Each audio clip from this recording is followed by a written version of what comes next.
Greetings and salutations, my dearest friends. My name is Samantha, and we are doing the New Year book tag. Is that what it's called? No, that's not what it's called. We are doing the beginning of the year book tag.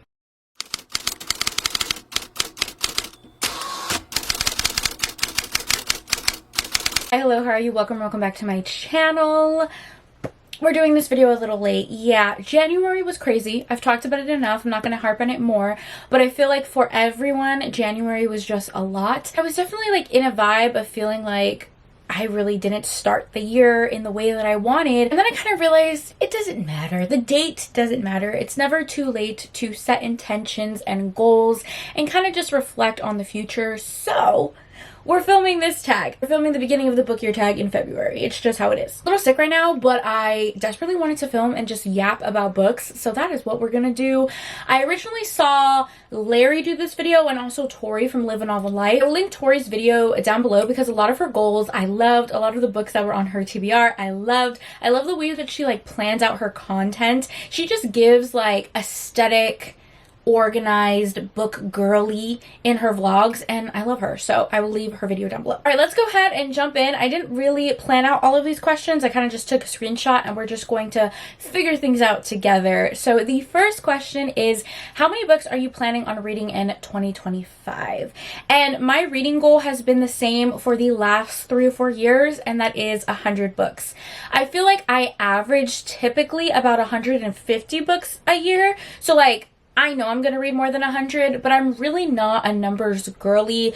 I don't stress myself out about reading a certain number or meeting a certain goal. Like, I just want to genuinely read things that are exciting to me.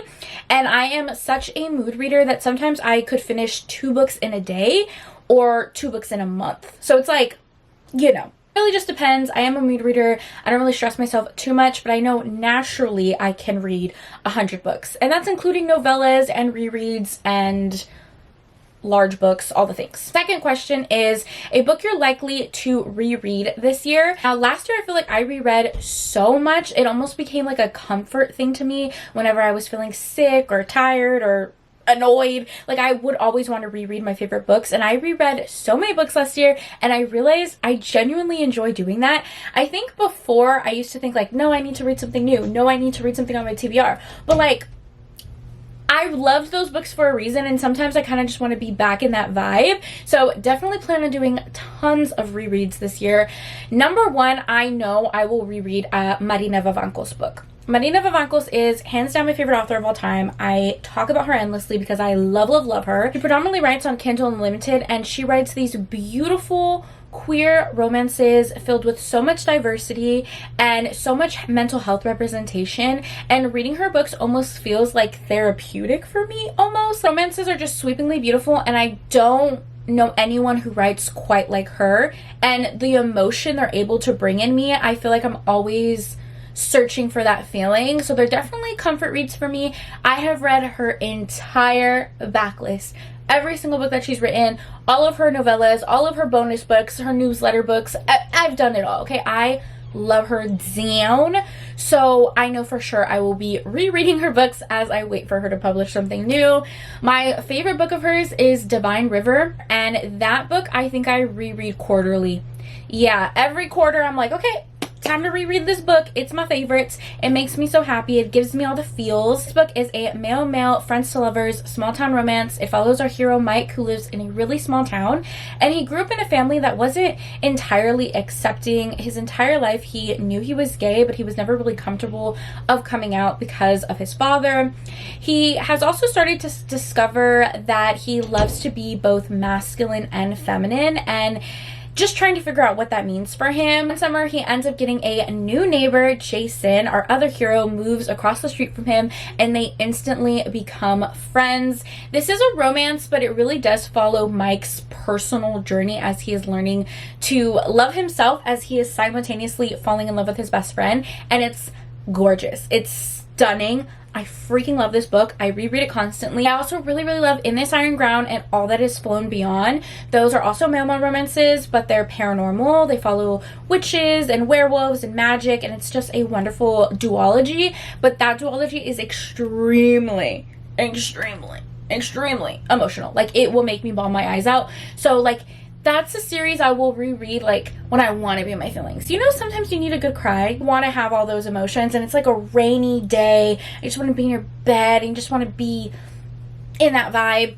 Those are the times that I will reread those. I have a lot of books that I want to reread. I will be honest with you guys. I know this might sound a little cheesy to throw in a classic book in there, but I do love Dracula, okay? Dracula is my favorite classic I've ever read, and I pretty much reread it every single year. I'm vampire obsessed, and I don't think there is ever a time that October and Halloween is going to go by and I'm not going to reread Dracula. And when I read Dracula, I probably also will read Carmilla, which is a sapphic vampire classic that actually predates Dracula and has inspired so much vampiric literature. And I feel like those two classics are like everything to me. I will never get out of that vampire phase I was in high school, being like a moody teenager reading Dracula and Twilight and House of Night series. So it's very nostalgic for me to read Dracula and Carmilla, even though there's some gory ass books. Next question is a priority read on your 2025 TBR. Now, I'm a mood reader, so I don't ever select like a strict TBR that I have to follow, but I am going to be doing quite an intense challenge in the year of 2025, and I'm calling it my journey into the Cosmere. So I started reading Brandon Sanderson last year in 2024. I kind of started with like a random assortment of his books just to like dip my toes in. I read Trust of the Emerald Sea, Warbreaker, Mistborn, Way of Kings, and Yumi and the Nightmare Painter, which if you ask any Brandon Sanderson fan, they probably would tell you that's the weirdest order to start with, and I kind of agree. So I want to go back and actually read the Cosmere books in the correct order. I put that in parentheses because if you ask any Brandon Sanderson fan, they will give you a different reading order. Everyone will tell you a different way to start, okay? A lot of people tell you to go in publication order. Other people say that actually does not matter. I did a whole video on this actually, which I'll link down below if you want to check that out. I kind of went through the order that I realistically thought I could read the Cosmere in, and that was based on multiple factors, just my general knowledge of the Cosmere, what books were available at my library first, which books I had the physical copy of, and when I posted that online, I stumbled upon like the best community ever, especially on TikTok, and so many people were like gently correcting me and telling me which books I should rearrange in the order that I had created, and it was amazing. So that is like my big goal of 2025, is to really finish the Cosmere. That is 20 plus books, and I not only want to read just Cosmere books, I also want to read Brandon Sanderson's Backlist. So kind of in between Cosmere books, I'm throwing in some of his YA series and some of his standalones, secret projects. It's a huge project, but I'm doing it in a way that feels accessible to me, right? I'm checking books out in my library so I don't feel the need to buy a physical copy of every single book. I am just vibing, truly. But that is like my main priority in 2025, is I want to read more epic fantasies, but particularly the Cosmere universe. I've been a romance reader for a really long time, and I've never had to like lay out a universe like this before even starting it, so it's kind of fun. But I'm still gonna be reading romances and cozy mysteries and honestly whatever the fuck I want in 2025. This is just like a ongoing goal. Anyways, that sounded all very pretentious. I promise it's not. I don't give a fuck about reading things in the correct order, and like if I miss some Easter eggs, like who cares? Next question is an author you won't be reading more books from this year. Wow, I don't know. So here's the thing. I read a lot of indie books. I read a lot of books with LGBTQ representation, especially sapphic books, sapphic romances, because that's just what I particularly enjoy. So typically I don't tend to gravitate towards traditionally published contemporary romances. Not that they're bad at all. There are so many contemporary authors that I do love, but there are some really popular ones that I just realize are not my vibe and not my taste. I'm not of the mindset that I think that a book being popular automatically makes it overrated, but I also really know my own reading taste, and I'm never really someone who kind of gravitates towards contemporary fiction, women's fiction. So with that said, I know this is going to be a super unpopular answer, and I'm really sorry, but I don't imagine myself reading any more Emily Henry. I know, people love her. The thing is I read Beach Read when it first released and I loved it. I thought that book was great, but since then I haven't liked any of her books. I read some of her backlist that is very different from like what she writes now. I read some of her like newer releases. I just don't like them. I don't think they're bad writing. I don't think they're bad books. I don't think they're inherently offensive or any of those things. Like, there's really no reason other than I'm usually kind of bored when I read her books. I feel like I pick them up because everyone loves them. And I pick them up because they're so popular. And then I see them in Target and I just want to like grab the pretty covers. I like her covers. I like her titles. I think her branding is cool. But when I actually read the books, I don't know. Like, they're not bad, but they're certainly not like a fun time for me. And I feel like I'm just kind of going through the motions by reading her books. So yeah, I don't think I'll read any more Emily Henry in the future. Not trying to offend anyone. If you love her books, totally understandable. Like I said, I read Beach Read and loved it, but I think in the reading vibe that I'm in now, her books just aren't something I gravitate towards. Okay, so the next question is something new you want to read, either a new genre or a new trope. So many. Okay, this is the year. This is the year where Sam is going to read other genres. Obviously, I want to read more epic fantasy, not just Brandon Sanderson, but like some cult classics as well. I also really, really want to read manga. Actually, kind of surprising I haven't gotten into manga really ever, because I love fan fiction. I love fan arts. I love graphic novels, but I've never read manga. I don't think I've even read one manga book, and that is a travesty. So I know my best friend Desiree over at Desiree Alicia is a huge manga fan, and I've asked her for a ton of recommendations, so I definitely will read some manga this year. I know some popular ones are like Cherry Magic. I definitely want to read that, and I also want to watch manga as well. Is Hazbin Hotel a manga, or would that be like considered more of a cartoon? Anyways, I definitely want to be more well versed in manga, graphic novels, all that jazz. I will forever and ever and ever and ever be a romance reader. That is going to be my preferred genre. That is going to be the most books that I read in the year. But I have really been loving dabbling into other genres like cozy mysteries and epic fantasies. I want to read some more historical fiction as well, because I love historical romances so much. And yeah, that's kind of the vibe that I'm going into 2025 with, just picking up whatever sounds interesting to me regardless of the genre. The next question is a popular book you want to read. I mean, Brandon Sanderson is super popular. Like, I feel like it doesn't get more popular than that. He's like the quintessential like fantasy recommendation that people will give you. It's amazing that I've actually avoided so many Cosmere spoilers. I probably have seen so many spoilers and just, you know, never really understood them. Kind of just throw in like a random one. I do want to read The Bride by Ali Hazelwood. It is a paranormal romance between a vampire and a werewolf. I think he's a werewolf, she's a vampire. I love paranormal romances. I absolutely love paranormal romances, and I don't know why I haven't read this one, because all my friends love it. And it's so funny because I continuously check it out on my library. I do. Every time the hold expires, I like place the hold again. I went on this whole spiel of how much I love vampire romances, and I haven't read this one, and it's super popular and super loved. I need to read it. I don't know why I keep just checking it out on my library and never actually picking it up.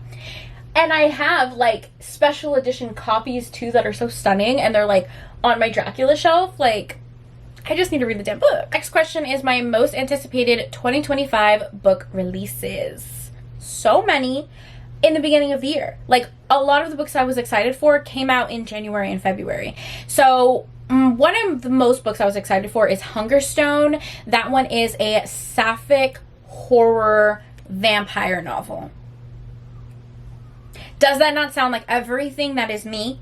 Okay, I know this was heavily inspired by Carmilla, which you guys know I already talked about how much I love Carmilla. I do have the physical copy of this, and I'm just so excited. I just feel in my corazon that I'm gonna love this book. Gothic, sapphic vibes, like that is my niche to a T. Kind of like the total opposite of that is some contemporary books I'm excited for. B.K. Borison, I think she has 2 releases this year. First Time Caller, and then she also has like her Christmas release, which I'll put right here. The covers look absolutely stunning. I love B.K. Borison. She is one of those contemporary romance authors that I think is so fantastic.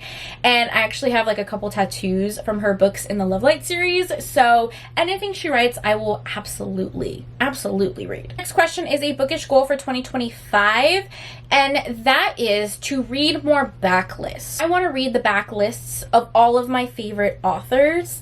I feel like I'm a little bit of like an obsessive reader that when I find an author I absolutely love, I will binge everything they've ever written. I'll go on to Goodreads, click on their backlist, go through everything. I will read any like bonus epilogues and novellas. I will sign up to their newsletters to get their bonus epilogues and novellas. Like if I find an author I love, I want to read everything they've written, right? So there are some authors that I really need to finish their backlist, like Eden Finley, Saxon James. They write individually, but they also write as a duo, and I've been reading them for years, but they have such an intense backlist, and there are still some books I haven't read by them. So I definitely need to like fully dive into the Sandinverse and finish their backlist. I also need to read more of Gianna Darling's backlist. Last year I read her new release called Serpentine Valentine, which was a sapphic dark academia romance, and I fell in love, like in love with her lyrical, beautiful writing. And now I need to read everything that she's written. I do. Everything I pick up by her is so flawless and amazing that I cannot believe it took me so long to read her books. So now I need to like really get my shit together and read her entire backlist. Next up is a book that's been on your TBR that you probably won't ever read.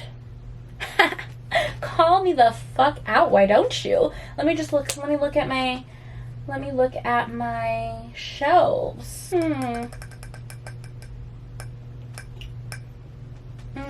Yes. I think that would be Divine Rivals. I think so. That is such a polarizing book. I got this book when I was in my fantasy mood, and I think it's YA fantasy, which I don't mind. One of my favorite fantasies is actually YA, Half a Soul by Olivia Atwater. Love that book. So it's definitely not because it's YA, but it's because it's so polarizing. Like people either absolutely love this book or they hate it. There's so much fantasy that I want to read that I feel like I probably won't get to this one. Is it still on my shelves and on my TBR, and like do I sometimes check it out at my library? Yeah, I do. But then I end up picking up a different fantasy because, again, it's so many polarizing reviews, I don't know if I would actually like it. Next is a series you want to read this year. I don't want my answer to be the same for everything, but I mean, the Cosmere. Oh, I want to finish that J. Kristoff series, Empire of the Vampire. I think there's only like 2 books in that series, maybe. I definitely want to finish that J. Kristoff series for sure. And I also need to finish the Wayward Children series by Shannon McGuire. That one is more like magical realism adventure stories, and she comes out with a new release every January. So I do need to catch up on that series. I think I'm all caught up. Maybe I just need to read the newest release. Next question is your auto buy authors going into 2025. Marina Vavancos, my baby. I love her. I don't know if she has any 2025 releases because she's an indie author. She doesn't really announce her books like super far in advance, but she predominantly only published ebooks, so you could only get the ebook copy. And starting last year, she has slowly been releasing her books in physical paperbacks. So like every couple months, she will release a new paperback of an older series that she had because it wasn't previously available in a physical format. So even though I've read all of those books, I am so happy to purchase every single paperback that she releases. Absolutely. I need them in my collection, especially for my rereads. So the next question is a book to show adaptation you're excited about this year. I don't know if I'm living under a rock, but I don't know of any. I don't really like TV shows. I'm gonna be honest. I don't like watching TV shows. It's like the classic, the book is always better type of thing. And like, I would rather read a book or listen to an audiobook rather than like watching something, if that makes sense. So yeah, I don't typically watch TV shows. I lose interest very, very quickly. I don't even have like a TV in my room. It's just not my preferred form of media. I love going to the movie theater. I have like a movie pass, I get my little popcorn, my little candy, my little slushie. It's a whole vibe. The aesthetic of being inside of the movie theater is what I love. I don't actually like want to be home watching a movie, if that makes sense.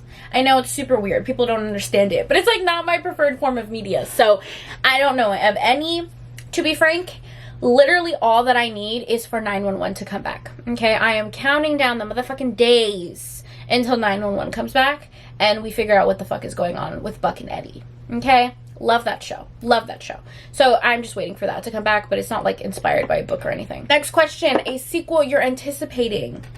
Oh yes, Gianna Darling. Gianna Darling. Oh my god, I love her. Okay, and she came out with The Moon and His Tides, which is a duology to a new series that she's writing. This is a poly romance with 2 guys, 1 girl. It is set in like a Hollywood workplace. First book was amazing. I gave it 5 stars. I have a whole reading vlog for it, but it ended kind of on a cliffhanger. Okay, yeah. I don't want to talk about it. I simply don't want to talk about it. I need the second book to come out immediately. Immediately. Next question is bookish things you're leaving in 2024. Leaving in the past. Feeling like I need to stick to one specific genre. When I started this channel, it was more like a video diary type of thing. I was just posting videos randomly. Literally, I never thought that people would watch them or anything would come from it. And I have now met some of my best friends through making these videos and the bookish community. But when I first started, I was reading mainly historical romances.